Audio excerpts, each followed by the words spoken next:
¿A quién lo consultamos? Bueno, sobre la situación en la provincia de Buenos Aires, al diputado nacional de la Unión Cívica Radical, Eduardo Santín, que es un hombre de la provincia, es bonaerense, y Santín, conocedor de las disputas internas de su partido y de la estructura gobernante, digo, el justicialismo, habló de la provincia, habló de Scioli y dejó estos conceptos.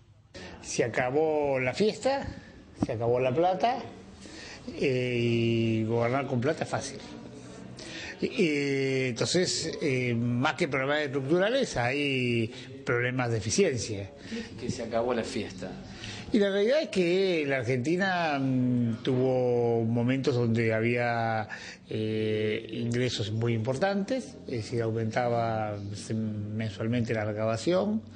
Por lo tanto, en vez de haber generado las condiciones para el desarrollo, es decir, en el modelo populista que el gobierno tiene, que trabaja sobre la demanda y no sobre la oferta de políticas hacia la construcción de un modelo sustentable de Argentina. Es decir, la realidad es que esto es que como cuando vos tenés un buen sueldo y en vez de ese sueldo gastarlo en educación y en desarrollo de tus chicos, lo gastás en juguetes y en golosinas. Es decir, un día se acaba el buen sueldo y el chico lo que está es un gordo fofo que no tiene capacidad para reaccionar. Y está en la sociedad argentina, digamos, en un modelo populista como el que vivimos, es decir, acabada la fiesta, tenemos un parate en la economía, que no es grave, pero es un parate. Cuando se acaba el parate, bueno, empieza el hambre, porque como no tengo resto, empiezan estos problemas. Entonces, hace 25 años que gobierna el peronismo en la provincia de Buenos Aires. Es decir, la provincia de Buenos Aires es la provincia más rica del país. Es decir, hay modelos de provincias que se han independizado de la nación. No es solamente que, digamos, está bueno reclamar lo que la nación nos tiene que dar, pero la provincia de Buenos Aires podía haber tenido políticas independientes de la nación y vivir sin necesidad de estar pidiéndole plata todos los meses a la nación, porque eso que genera dependencia. Digo, la nación desembolsó 1.000, lo cual no es menor. Y la nación no es solo un mango. Bueno, ahí está la cuestión. ¿No desembolsó más porque no tiene margen? La realidad es que desde ese punto de vista, es decir, son muy pocas las provincias a las cuales ha ayudado, ¿no? Y 1.000 millones no es una cifra menor, porque todos manejamos los millones como si fueran moco y pavo, y no son moco y pavo, digamos, son 1.000 millones. La realidad es que lo que no puede pasar tampoco es que la variable de ajuste frente al primer conflicto que yo tengo son los trabajadores. No se puede ajustar, digamos, desde ese lugar. Entonces, me parece a mí que muestra un gobierno ineficiente, sin sentido social.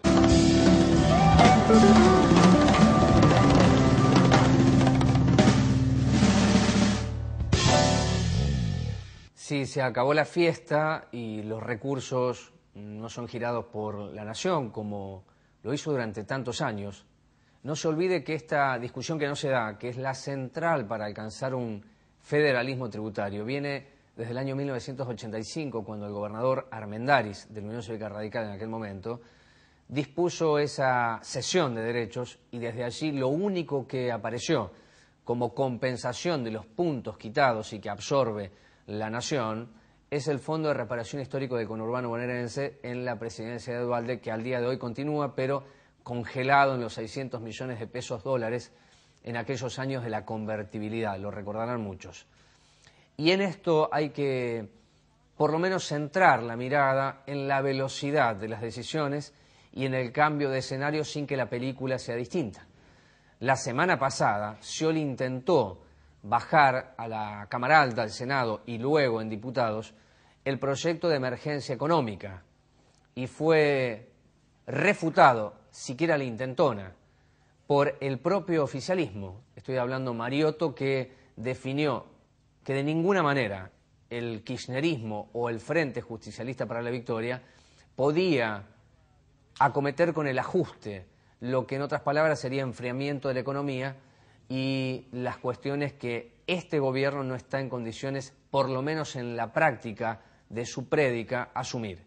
De allí que Scioli salió con este decreto que le permite tomar de los bingos, extendiéndose las licencias, algo así como 1.500 millones de pesos. La pregunta para Santín quedó establecida, si la ineficiencia de Scioli es la cuestión central, por más que la Nación le envíe millones y millones de pesos, dineros públicos, no hay que olvidarse de eso.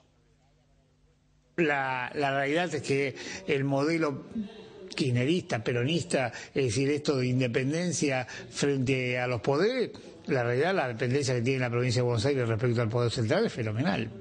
Entonces, a mí me parece que, y aparte el discurso, uno escucha el discurso de Scioli que hizo ayer, mostró que me arrodillo una vez más, ¿no? Es decir, digamos, mostró lealtad a alguien que lo está azotando. Entonces, desde este punto de vista, a los bonaerenses nos genera, digamos, por lo menos penumbra, si no vemos que haya solución. Me parece que la provincia de Buenos Aires tiene que pensar en, digamos, gobernadores en serio. Digo, algo más ineficiente que Scioli no ha habido, pero la realidad es que la provincia gobernada por Cafiero, Duhalde, Solá, Rucauf fue igual, digamos, no es que salimos de alguna cosa. Le han puesto una bomba neutrónica a la educación pública es la peor del país. Entonces digo, este tipo de cosas tiene que ver con un desgobierno de hace 25 años. ¿Ha hecho crisis ahora? Bueno, ha hecho crisis ahora. Ha hecho crisis porque hay una crisis en la Argentina. Entonces, en función de esa crisis en Argentina, repercute en la provincia de Buenos Aires. Bueno, me parece que hay que reordenar la provincia de Buenos Aires. Cualquier ley de emergencia no tiene que estar sobre los trabajadores. Es decir, hay que ajustar otro tipo de medidas y de estructuras. La provincia deberá endeudarse para salir de esto y a partir de ahí, es decir, reestructurar cómo se financia. La provincia tiene elementos para financiarse, así como las petroleras cobran regalías por el uso del petróleo, la provincia de Buenos Aires tiene el uso del suelo y del subsuelo, que en definitiva también debería cobrar las regalías a la nación por esa planta. Digo, y esto me parece que hay que discutirlo. Digo, lo que pasa es que los gobernadores en los últimos 25 años se han volcado a hacerle nada más que fieles a los gobiernos centrales. Entonces, esto ha atentado contra los que vivimos en la provincia de Buenos Aires. Así que me parece que frente a la crisis, su llamado a atención, me parece que aparte desnudó a la presidenta frente a la insensibilidad y a un Scioli que es un ineficiente absoluto. Mis dos gobernadores con los cuales yo no tengo absolutamente nada que ver, nada, digamos, estoy en las antípodas de ellos. Pero uno es Rodríguez Sá y otro es la ciudad de Buenos Aires. Es decir, imagínense si esas dos provincias si fueran dependientes del gobierno nacional. No podían gobernar. Sin embargo, ellos pudieron armar su propia independencia. Es decir, provincias absolutamente ricas como la provincia de Buenos Aires, es decir, ha sido un estropajo. Entonces, bueno, esto tiene que ver con que la gente tiene que tomar nota de esto, porque no alcanza con que, es decir, yo vote un tipo que parece un buen tipo. Es decir, aparte de ser un buen tipo, tiene que venir a gobernar. Yo necesito, cuando yo contrato un pintor para que me pinte la casa, es decir, aparte de pensar que tienes un buen tipo, quiero que pinte bien. Si no, no me sirve como pintor. Bueno, el gobernador de la provincia de Buenos Aires ha demostrado lo que es.